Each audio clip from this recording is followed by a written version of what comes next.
This is part of a series on knitting using Corona knitting machines. Mine is the CH1500.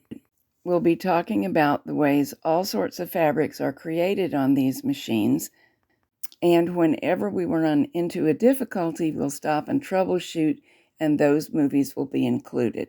Today, we'll start with a basic stockinette hat that will fit a toddler. The simple pattern is entirely included in this video, and we'll use it as a way to discuss e-wrapping, the use of waste yarn, how to manage some peculiarities of the machine, stitch sizes, and basic settings on the machine. M is the stockinette setting. Press down and turn, and A is the automatic selection setting. So we're going to start on M. When I want to experiment with a machine and not waste a lot of yarn, I make a long strip of hats, as I'm doing here, and we're going to do that together, starting with the basic stockinette hat and then trying some other functions on the machine. One or two of these are not usable. I had a mishap down here, but the majority of them can have their edges seamed together and become presentable hats. I'm separating my hats by waste yarn. There are two reasons for this. One, it's a classic strip knitting process that allows you to keep concentrating on your knitting and do all the finishing concerns separately, and it can add to efficiency. But the other is something I found that is specific to this machine. That is that the machine works better with some knitting on it. However, unlike some other machines, it does not like you to put claw weights on the edges very well. That can actually cause problems and make it refuse to knit at the edges. Sometimes I have gotten by with it and sometimes not. However, you can always get by with a lot of knitting on the machine. And it starts off from the cast on row, which I'm doing right now, much more easily if there's already knitting on the machine. So I've got actually several feet of hats here, each one separated by a very few rows of waste yarn. I could start out and just begin knitting and lift the first row of live stitches and hang them to close my hem. I'm going to do a hung hem. I will show you that in a future hat, but this way is good too, and that is I'm e-wrapping every needle in the normal start off cast on. I will then knit 30 rows and will hang the hat brim. I will also tell you I've been looking for similarities and differences between this and my other machines so as to get better at getting it right every time. That's another reason for knitting a long strip of the same thing over and over, is that if I'm using the same yarn in the same room on the same day and I've just lubricated, then you can rule those things out if you have trouble and fiddle with things like your speed of knitting and your exact stitch dial settings and so forth. Most of the time the Corona manuals, by the way, don't put forward E-wrap as one of the best cast-ons, but as you will see, it works fine.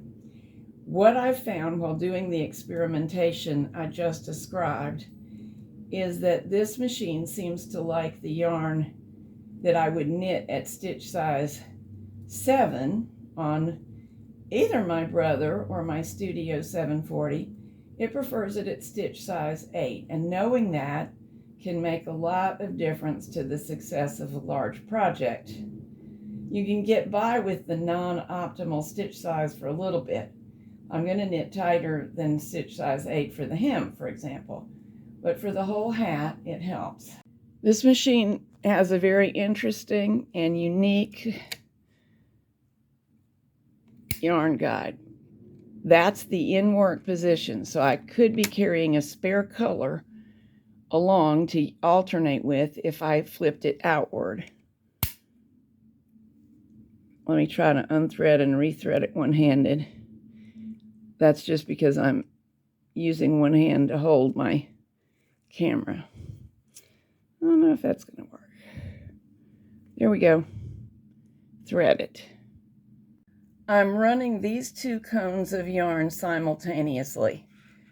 Industrial 224, a mystery yarn a little bit thicker, and the composite is making a fingering yarn.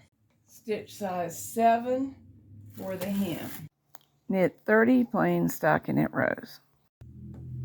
Changing to 8 so I don't forget. Going to my row of E-wraps, and I will lift them and hang them. If you only want to lift every other E-wrap and hang it to save time and bulk, that will work, and I think that's what I'll do on this hat. Everything is hung. I disturb the needle positions while doing so. Let me get that piece of yarn out of the way. So I found the best thing to do is the same as on most machines. Knit the next row back from hold.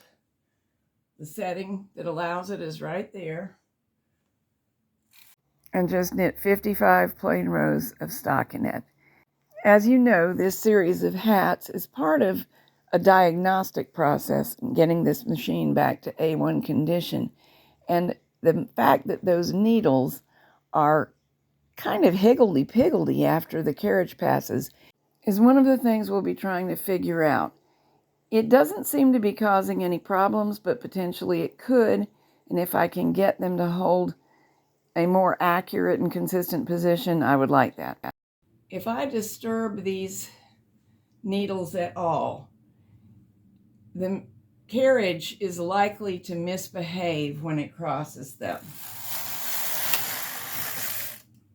Well, darn it, this time it didn't do it. 99% of the time it does. The machine is quite particular about the placement. It's like when you take your car to the mechanic, isn't it? But what I will tell you is when that happens, first of all, try not to accidentally bump with your sleeve or while reaching over the machine to get the yarn to thread it or something.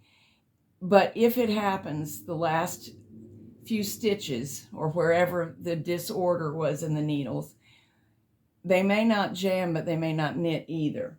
And if such a case occurs, reach down and get your main yarn, back up, and manually knit them. And then they'll pick up and perform correctly. But if you have to do it, there's nothing wrong with being sure they'll pick up correctly by knitting back from hold again. So let's do a quick pattern review.